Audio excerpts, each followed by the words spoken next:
Donc ça, c'est à partir de ce qui est dit dans les audios, j'ai rapporté quelques extraits et j'en ai fait des dessins. Donc à chaque fois, j'imite des écritures différentes. Donc, ça donne l'impression que c'est un élève différent sur chaque page. Voilà. Et même la manière dont c'est dessiné.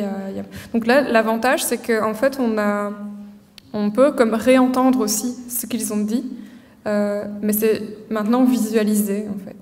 Voilà.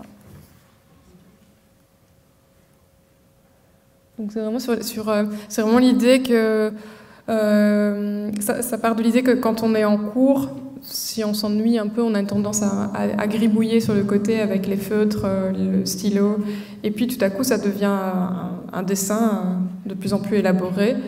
Et puis justement c'est avec des dialogues sur la question du néerlandais ou du français ou de la Belgique.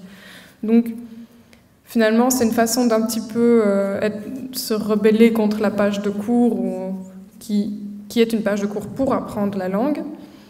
Mais même si on dévie de ça, on ne suit pas clairement la leçon ou le cours, on ne suit pas ce qui est demandé sur la page de cours, mais finalement on répond quand même à quelque chose qui est important, c'est la question du sens, c'est savoir pourquoi on apprend cette langue, donc la motivation aussi. Donc c'est presque aussi important de se poser la question de la motivation à apprendre une langue que effectivement suivre le cours. Voilà.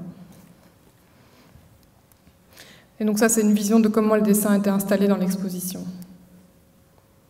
Donc c'était une longue tablée, justement j'avais repris des tables d'école.